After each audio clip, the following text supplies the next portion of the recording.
करो, मत करो, मत करो, हमें बेघर मत करो, मत करो, मत करो। भाई सरकार अगर यहाँ अगर मकान बनाना चाहती है, अगर बुलडोजर फेरना चाहती है तो पहले हमारे ऊपर फेर दे, हम सबको खत्म कर दे, उसके बाद उसके ऊपर हमारी लाशों के ऊपर जितनी मर्जी मंजिलें बिल्डिंग बना दे, वो सरकार की। 70 साल उम्र मेरी है, 84 साल इसकी उम्र है। इस उम्र में बेटे रोटी तक देते नहीं तो हमें रखेंगे कहाँ पर? कौन सी सड़क पे हमने बैठना है, वो हमें आके केजरीवाल जी बता दे। सर मेरा तो बेटा एक जवान था, वो भी गुजर गया।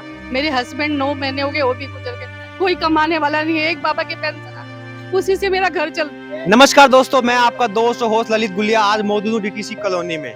आपको याद होगा आज से 2 साल बाद मैं यहाँ आया हूँ, लेकिन समस्या तस की तस हिली नहीं।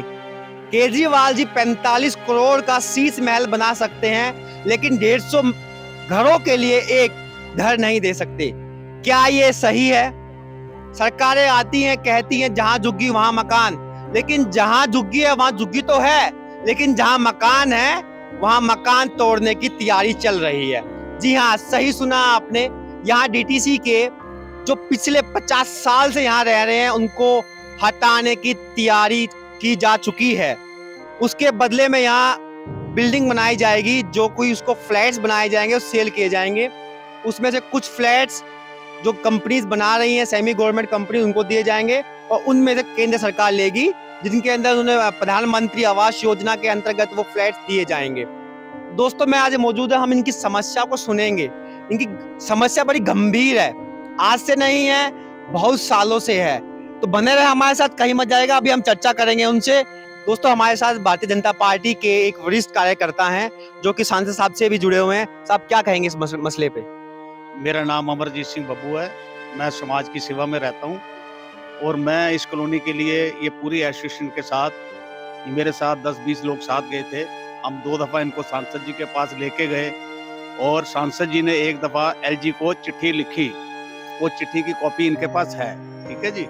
उसके बाद उन्होंने बोला कि आप एक एलजी को अपने एक रिक्वेस्ट लेटर बनाकर एक एलजी के नाम आप खुद जाके दे के आओ।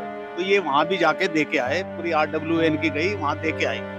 उसके बाद इनका भी कोई एलजी साहब का भी अभी जवाब आया नहीं है। अब इसमें हम ऐसा करना चाहते हैं, मैं सांसद जी से भी निवेदन करूंगा और मैं इनको लेके, अब पार्लियामेंट चल रही है और ज़्यादा से ज़्यादा 2-4 दिन में या 2 दिन में, हो सकता है कल परसों का मैं टाइम लेके तो इन लोगों को साथ लेके जाऊंगा। तो इनको लोगों को बताया गया था कि भी आप ना पूरा रिकॉर्ड निकाल कर, पूरा अपना इतिहास जो भी आज तक बीता है, क्योंकि एक दफ़ा तो बताए थे, कुछ उसमें से ब्रीफ करके उन्होंने निकालना है इसके अंदर भी हम एलजी साहब के पास किस बेस पे और इनकी फेवर के लिए कैसे जा सकते हैं। तो ये मेरे साथ सारे पेपर इन्होंने तैयार कर रखे हैं, वो लेके जाएंगे।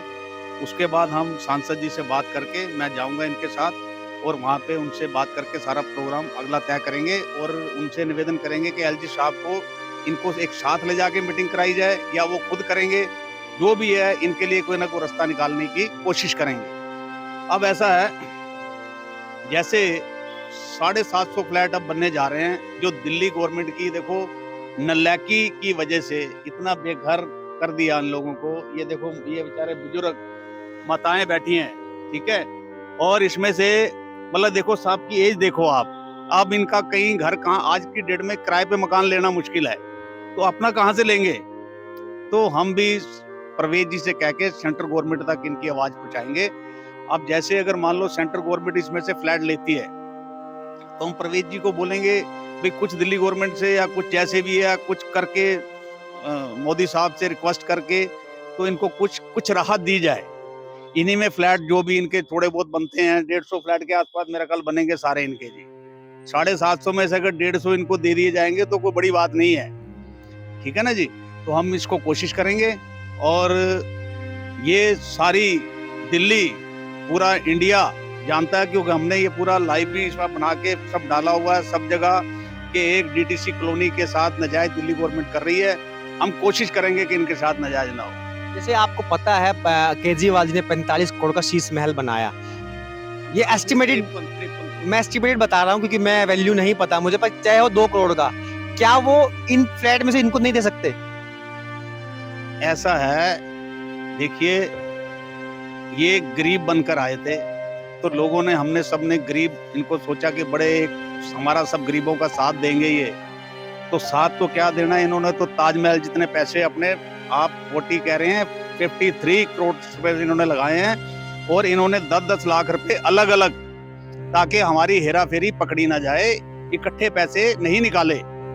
इसमें 10-10 करोड़ रुपए अलग अलग करके इन्होंने ये कोठी महल तैयार किया है। इस वजह से मैं आपको बताना चाहता हूँ, केजरीवाल जी जेल जाने वाले हैं, इसी वजह से जाने वाले हैं। जो आबकारी नीति जो इन्होंने बनाई, शराब की नीति जो बनाई, इसके अंदर इन्होंने, इनके मेंबर्स, आप बात बताओ, कोई सरगना होता है वो बैठेगा, उसके साथ उसकी टीम बैठेगी, तय तो तभी इन्होंने किया होगा। और 30 लोग, ये कुछ लोग बैठे थे, 30 या कमती बढ़ती लोग थे, इनकी टीम बैठी थी, उसमें केजरीवाल जी सेंटर में बैठ के इनसे सब तय किया उन्होंने कि हम आपके लिए ये करेंगे। और उसके बाद जो उनके प्यारे थे उनको ठेके दिए गए, वो आज सरकारी गवाह बन चुके हैं। ये 2 मुद्दों पे, एक कोठी और एक ये आबकारी नीति में, हमारे सांसद जी ने ये बहुत तेज आवाज उठाई है और इनको जेल भेजने की तैयारी है। तो हम उम्मीद कर सकते हैं क्या प्रधानमंत्री आवास योजना है और भी पीएमजी की योजना है, उनके अंतर्गत इनको फ्लैट मिल सकते हैं? देखियो, अगर इनके पेपर में कुछ अगर अच्छी चीज निकली, क्योंकि इनसे बताया गया कि इनसे 20-20 हजार रुपए उस टाइम 20 हजार रुपए का प्लाट, ये हमारी साथ वाली कॉलोनी में आता था, 3-3 करोड़ रुपए का एक प्लाट है, 2-2 करोड़ रुपए का, 2.5 करोड़ रुपए का। जब इन्होंने 20-20 हजार रुपए गवर्नमेंट को दे रखे हैं, अगर वही इनको बोलते 20 हजार ना या ना दे के आप अपनी जगह ले लो, पैसे भी ले ली और बेघर करने की भी तैयारी कर ली इनको। अब पीएम योजना में ऐसे है कि अब मुझे जहां तक पता है कि पीएम उदय योजना है, उसमें हम विनती करेंगे, ये मेरे साथ जाएंगे, हम बोलेंगे सांसद जी को कि गरीब मार हो रही है, केजरीवाल तो नकम्मा है ही है, ये तो मार रहा है लोगों को, तो हम कोशिश करें कि इनको कुछ राहत मिल जाए। पीएम उदय योजना के अंदर बात रखेंगे, मुझे इतना मालूम नहीं है, मैं सांसद जी के पास लेके जाऊंगा, लेकिन जहां तक मालूम है कुछ ना कुछ आवाज हम दूर तक पहुंचाएंगे, और मैं 2-3 दिन में इनको लेके जाने वाला हूँ। ये थे हमारे साथ बीजेपी के बड़े वरिष्ठ नेता, और बातों से बड़े स्ट्रॉन्ग लगे क्योंकि इनका प्लानिंग है, तभी ये इतना बोल पा रहे हैं। और उम्मीद करते हैं आने वाले समय में ये 150 परिवार के लिए कुछ ना कुछ करेंगे जरूर, क्योंकि 20 हजार आज से कुछ 10-15-20 साल पहले बहुत बड़ी वैल्यू थी उसकी, आज 3-3 करोड़ की सर ने बताया कि वैल्यू है। और इस केस के बारे में जो ब्रीफ करेंगे वो सर करेंगे, जयपाल जी हमारे साथ हैं, वो इसके बारे में बताएंगे। थोड़ा सा ब्रीफ कीजिए कि क्या है पूरा मसला ये। हाँ गुले साहब, हम लोग 1965 से यहाँ बसे हुए हैं। 1962 में एक सरकार की स्कीम आई थी, integrated subsidies housing scheme, industrial worker for weaker section of the community, जिसमें हम गरीब मजदूरों के लिए दिल्ली में 5188 मकान बनाए गए थे 1962 के अंदर। वो सेंट्रल सरकार, केंद्र सरकार की योजना थी। हम लोगों को उसी बेस पे, उसी एक्ट के अनुसार हमें जो वीकर सेक्शन सब्सिडी योजना के अंतर्गत ही हमें यहाँ अलॉटमेंट हुआ था। उसमें वेजेस के हिसाब से था कि 250 रुपये या 350 रुपये वेजेस उस समय इंटाइटलमेंट थी, उस हिसाब से हमें दिया गया, क्योंकि हम एक गरीब मजदूर से बिलोंग करते हैं। उसके बाद जब हमें वो 1965 को हमको अलॉट किया, उसके बाद गवर्नमेंट की 78 में केंद्र सरकार ने एक ऑर्डर पास किया और सारे स्टेट को, पूरे ऑल ओवर इंडिया के स्टेट्स को ये कहा है कि भाई कि ये सरकारी योजना जो है ये हमारी केंद्र सरकार की योजना है, और सारी जो राज्य सरकारें हैं जो भी इसके अंतर्गत, इस सब्सिडी स्कीम के अंतर्गत जो भी मकान आते हैं, आप इनको मालिकाना हक दे दें।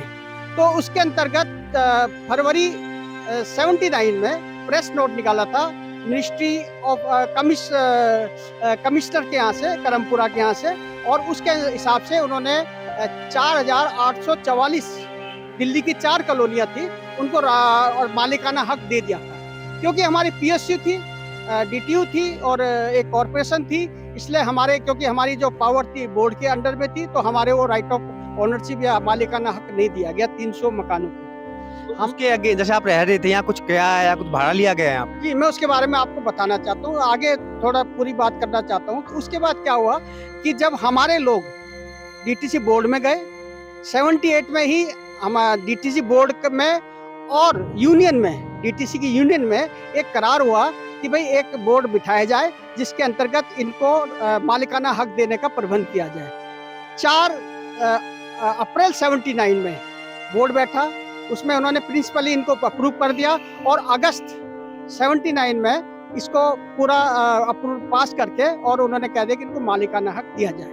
इससे पहले डीटीसी ने 1 जनवरी 79 में यहाँ का सर्वे किया था इनकी कॉस्ट के लिए। जब इनको पता चल गया कि भाई इनको मालिकाना हक देना है, तो उस कॉस्ट के हिसाब से जो यहाँ की कीमत थी उन्होंने लगाई थी 20 लाख रुपए, करीब 6 लाख रुपए जमीन की कीमत लगाई थी और 14 लाख रुपए उन्होंने कंस्ट्रक्शन कॉस्ट की। उस हिसाब से हमारे को जो उस समय जो सरकार के हिसाब से जो कॉस्ट पड़ रही थी वो 13,500 रुपए कॉस्ट पड़ रही थी।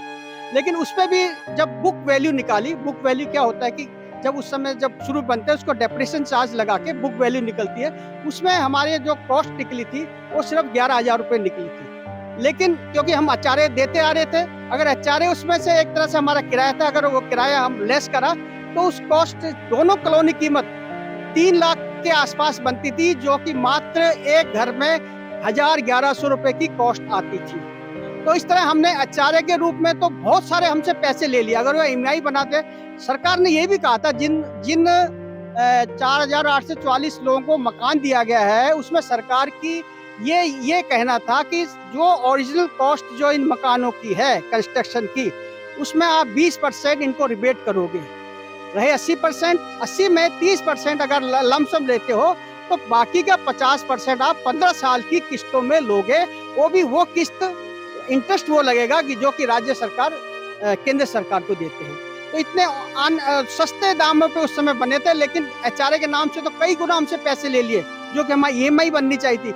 उसके बाद भी हमसे और 20,000 रुपए ले लिए, और 20,000 के अलावा हमसे पूरी ग्रेजुएटी ले ली कई लोगों से। तो हमारे साथ तो इतना अन्याय हुआ। उसके अलावा 79 इन्होंने जून 79 में जब अगस्त में बोर्ड ने हमारे पास किए थे ये मकान, तो इन्होंने जून 79 में लोगों से एक अंडरटेकिंग एफिडेविट बोल लो या सूचना ली थी कि भाई हम उन्हीं लोगों को ये मकान देंगे जिनका कि वो अलॉटी का उसके परिवार का दिल्ली में कोई मकान नहीं होना चाहिए।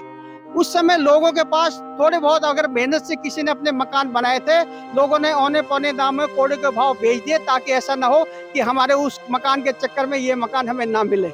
तो उस सब तरह से भी हम चले गए। हमसे किराए के नाम से कई गुना वसूल भी कर लिए, 20,000 उसके ऊपर ले लिए, और कई लोगों की ग्रेजुएटी। हम उस हालत में आ गए कि हमारे पास जब कुछ नहीं बचा, और आज हमें कह रहे हैं कि भाई कि आप यहाँ छोड़ के चले जाओ। अब हम कहाँ चले जाएंगे जब इतना होने के बावजूद, जब हमारे हाथ में कुछ है ही नहीं। अगर ये हमारे साथ ऐसा निकल, आज यहाँ करोड़ों रुपए के मकान बन गए हैं, वो हमारी हैसियत से बाहर है। हम तो किराए में भी नहीं आ सकते। तो हमारे लिए एक ही रास्ता है, भाई सरकार अगर यहाँ अगर मकान बनाना चाहती है, अगर बुलडोजर फेरना चाहती है, तो पहले हमारे ऊपर फेर दे, हम सबको खत्म कर दे। उसके बाद इसके ऊपर हमारी लाशों के ऊपर जितनी मर्जी मंजिलें बिल्डिंग बना दे, वो सरकार की ऊपर है। तो लेकिन हम यहाँ से नहीं जाएंगे। हमारा लास्ट है आखिरी दम तक, जब तक हमारे इस सांस की आखिरी सांस तक रहेगी, तब तक हम ना जा सकते हैं ना हम जाएंगे। ये सरकार आप सुन ले। मतलब आपसे एचआरए भी ले लिया गया, कुछ रेंट भी ले लिया गया, और चलो मान लेते एचआरए नहीं दिया, आज दे दे हमारे एचआरए। सर उस हिसाब से तो अगर देखा जाए, तो उस हिसाब से अगर कैलकुलेट करना चाहे, तो ये हमें मकान भी हमारे नाम होने चाहिए, और सरकार से हमें उल्टा पैसे भी मिलने चाहिए कि जो हमारे से उन्होंने एक्स्ट्रा और जो फालतू पैसे लिए वो भी हमें मिलने चाहिए, विद ब्याज मिलने चाहिए। कहीं ना कहीं भ्रष्टाचार हुआ होगा तभी पैसा लिया गया। भ्रष्टाचार पूरा ही है। अच्छा, दूसरी बात और है, हम लोग तो आगे तक लड़े हैं, सुप्रीम कोर्ट में सरकार ने बहुत झूठ बोला है, हर जगह झूठ। जब इन्होंने बोर्ड ऑफ मैनेजमेंट का भी फैसला रिवर्ट किया, उसमें सरकार ने सारी झूठी बातें करी है। उसमें सरकार ने ये झूठी बात करी है कि भाई कि हमारे पास इतने सारे एम्प्लॉई है, हम इनको कहाँ से देंगे, 2400 एम्प्लॉई है, 480 लोग कैसे दें, शादीपुर वाले मांगेंगे, और ये सारी चीजें कई झूठी बातें करी है। और हमारे पास इतना लोगों को इतने बसाने के और लोगों को मकान हम इसलिए दे सकते हैं कि ड्यूटीसी के पास हाईवी कॉस्ट पड़ेगा। सुप्रीम कोर्ट ने, सरकार ने बोला क्योंकि हमें ये चलाना है, पूरा ट्रांसपोर्ट चलाना है, हमारे पास इतने वर्कर हैं, उनको हम अकोमोडेट करना है, तो हम इसलिए हम इन लोगों को ये मकान नहीं दे सकते। आज तो डीटीसी के बाद कोई एम्प्लॉय नहीं है, किसके लिए बना रहे मकान है? आज तो डीटीसी के बाद एक भी एम्प्लॉय नहीं, जिन एम्प्लॉय का नाम से उन्होंने वहाँ लार्जर पब्लिक इंटरेस्ट के लिए सुप्रीम कोर्ट में झूठ बोला, वो भी तो नहीं। आज तो ये सिर्फ गवर्नमेंट की जमीन को, सरकारी जमीन को, इसको प्राइवेट यूज करके कॉमर्शियली बेच के पैसे कमाने चाहते हैं। आप बताइए। और दूसरा, रीडेवलपमेंट किसके लिए होता है सर? रीडेवलपमेंट उनके लिए होता है कि जो लोग वहाँ रह रहे हैं उनसे इतना पैसा लाए कि उनके जीवन सुधार के लिए, उनके लिविंग स्टैंडर्ड को सुधारने के लिए रीडेवलपमेंट होता है, ना कि उनको उजाड़ के उनको बेचा जाए। रीडेवलपमेंट की नई इन्फॉर्मेशन, नई डेफिनेशन हमने इसी सरकार से सुनी है। तो यहाँ पे फ्लैट बन के बेचे जाएंगे? बिल्कुल बेचे जाएंगे। जो एमओई के हिसाब से अक्टूबर 2020 में इन्होंने एमओई साइन कर दिया था, एनबीसीसी का और डीटीसी का एक करार हुआ था। उसमें क्या था कि एमओई में लिखा है कि 30% एनबीसीसी के खाते में जाएगा और 70% दिल्ली सरकार के खाते में जाएगा। और यहाँ के लोगों को यहाँ से हटा के डिमोलिश करके और यहाँ बिल्डिंगें बनेगी जिसको बेच के और प्रॉफिट कमाया जाएगा। प्रॉफिट कमाया जाएगा। देखिए, आप सोच सकते हैं, केजरीवाल जी आए थे, जहां झुग्गी वहां मकान कहाँ था, लेकिन जहां मकान है वहां मकान उजाड़े जा रहे हैं। मकान तो दे नहीं पाए, पर लेकिन हाँ, बहुत अच्छा कार्य किया केजरीवाल जी ने। अपने घर में 4 आदमी रहने वाले हैं, उनके लिए 45 करोड़ रुपए खर्च कर लिए। चले 53 करोड़ कह रहे हैं सर, 3 करोड़ रुपए खर्च कर लिए 4 मेंबर्स के लिए। आप सोच सकते हैं, 4 मेंबर के 53 करोड़। वो करोड़ जो पैसा था वो ऊपर से नहीं आया था, ना राम जी दे के गए थे और ना ऊपर से आया था। वो पैसा जनता को टैक्स का पैसा था। टैक्स के पैसे को अपने शीश महल में लगाना कहां तक न्याय की बात है। कल परसों की मैं न्यूज देख रहा था कि संगम बिहार इलाके में पानी नहीं है। केजरीवाल जी कहते हैं मैं पूरी दिल्ली में पानी चला चुका हूं, पर वो टैंकर माफिया के साथ मिलकर संगम बिहार इलाके में कल केजरीवाल जी को रोक लिया है, वहां को घेराव कर लिया। भाई मजबूर है जनता टैंकर से पानी लेने के लिए। और एक सबसे बड़ी खबर वो बताता हूँ, केजरीवाल जी एक स्कूल में उद्घाटन करने आए, केवल 10 कदम की दूरी पर लाइव मर्डर हुआ है। वहां पर एक लड़के को लाइव मार दिया गया, जहां पर केजरीवाल जी उद्घाटन करने आए 10 कदम की दूरी पे ही। तो मतलब ये देखते हैं, जनता मरे, जनता कहीं जाए, वो अपनी राजनीति चमकाना चाहते हैं बस, और कुछ नहीं, जो कि उनको आता है अच्छी तरह। मैं उम्मीद करता हूँ मोदी जी इस कार्य पे बड़ा एक्शन लेंगे, क्योंकि मैं भी एक इंसान हूँ। अगर मेरे घर से छत छूट जाएगी तो मैं कहाँ जाऊंगा। मोदी जी कहते हैं कि हम मकान देंगे पीएम आवास योजना में और पीएम उदय योजना में, जो सर ने बताया, जैसे कि उम्मीद करते हैं कि होगा, पर दुख दर्द यहाँ भी बहुत है। इनसे भी हम चर्चा करेंगे। कैसे परेशान हो आप? हम तो इसलिए हमें 54 साल यहाँ पर हो गए रहते और रहते क्या रहते, हमारा आदमी को गुजरे हुए भी 20 साल हो गया। बेटा अभी गए 6 महीने से गुजर गया, कमाने वाला कोई नहीं है। ग्रेजुएटी भी रोक ली, उसके बाद इस टाइम तो पेंशन भी रोक ली, और ऊपर से कहते कि हमने ये मकान भी खाली करने। हमें चाहे केजरीवाल हो चाहे कोई भी हो, लेकिन इतना इंसाफ तो वो लोग दे सकते हैं ना कि हम लोग जाए तो जाए कहाँ। इस उम्र, इस टाइम हमारी 76 साल उम्र मेरी है, 84 साल इसकी उम्र है। इस उम्र में बेटे रोटी तक देते नहीं तो हमें रखेंगे कहाँ पर? कौन सी सड़क पे हमने बैठना है, वो हमें आके केजरीवाल जी बता दे। तो हम अपना तो 45 करोड़ के शीश महल में बैठे, वो भी हमारी कमाई के, हमारी मेहनत के। ऊपर से कहते हैं कि हम बुजुर्गों को तीर्थ यात्रा कराएंगे, घर छीन रहे हैं। बिल्कुल, वैसे कहते हैं हम माताओं को तीर्थ करवा। अरे कौन सा तीर्थ करवा रहे हो? हमारा तो घर छीन रहे हो। और कभी आपके पास आए तीर्थ के लिए आए कभी आपके पास? आएंगे। पेंशन रोक के रख लिए, जो बुजुर्ग रोटी खा रहा था, रोटी भी छीन ली और मकान भी छीन लिए। ये केजरीवाल के हालात है ना। और बाकी तो ग्रेजुएटी भी रख ली है जी, उन्होंने ग्रेजुएटी भी नहीं दी है मुझे। इतना दर्द है, बेटे नहीं है, पति का साथ छूट गया है, घर नहीं होगा तो कहाँ जाएंगे? तीर्थ यात्रा कराने के वादा करते हैं, तो क्या क्या तीर्थ यात्रा इनको रोड पे सुनाएंगे? आपके पास ऐसा कोई घर नहीं है जहां उनको घर दे सकें आप? है आपके पास जवाब? अगर मैं केजरीवाल से एक पूछना चाहता हूं, अगर इस सिचुएशन में अगर आपकी माता पिता आ जाएं तो आप क्या करेंगे? मैं केवल इस आंसर दे दीजिए, आपके अगर माता पिता इस कंडीशन में आ जाएं तो उसमें आप क्या करेंगे? बस इस बात का आंसर अगर आप दे देंगे तो ये आपसे कुछ नहीं पूछेंगे, ऐसे ही चुपचाप चले जाएंगे। जहां इनको सहारा मिलेगा वहां मिल जाएगा, क्योंकि सबसे बड़ा सहारा राम का सहारा है। नीली छतरी वाले के नीचे रोड पे सोने के लिए मजबूर होंगे, खाने के लिए नहीं होगा तो कोई ना कोई खाना दे ही जाएगा, लेकिन आपको भुगतना पड़ेगा। ऊपर वाले की लाठी में आवाज नहीं होती, दर्द बड़ा होता है। सर मेरा तो बेटा एक जवान था, वो भी गुजर गया। मेरे हस्बैंड 9 महीने हो गए, वो भी गुजर गए। कोई कमाने वाला नहीं है, एक बाबा की पेंशन आती, उसी से मेरा घर चलता है। पेंशन कितनी आती होगी? थोड़ी बाबा की आती है, डीटीसी की पेंशन आती है, उसी से घर चलता है। बस थोड़ा बस और डीटीसी की पेंशन बीच में रुकी थी, तो हमारा कोई कमाने वाला कोई भी नहीं है और हमें घर से भी निकाला जा रहा है, तो हम कहाँ जाएंगे ये बताइए आप। देखिए छोटी सी पेंशन है, 2 आदमी है, गैस महंगा, पेट्रोल महंगा, बिजली फ्री कहते हैं, बिजली फ्री नहीं है, पानी फ्री नहीं है, कहने की बात है, फ्री है, फ्री कुछ नहीं है। मीटर वही केजरीवाल की घुंडी की तरह घूमता रहता है। हम तो यही अपने मर जाएंगे, माँ बेटा। ससुर है, बुजुर्ग है, 85 साल की है, वो भी हम यहीं पे मर जाएंगे। मगर अगर हमारे से मकान खाली करवाया जाए तो हम यहीं पे मर जाएंगे बस। आप बताइए।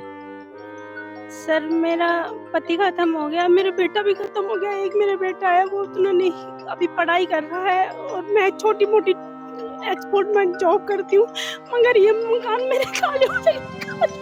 सर ये मकान खाली नहीं, क्यों नहीं, हम यहीं मर जाएंगे, हम कहीं नहीं जा पाएंगे। कौन समझेगा इनका दुख? ये मजबूर हैं इनके लेने। देखो लिखा है, हमें इंसाफ चाहिए, हमें इंसाफ चाहिए, हमें बेघर ना करें।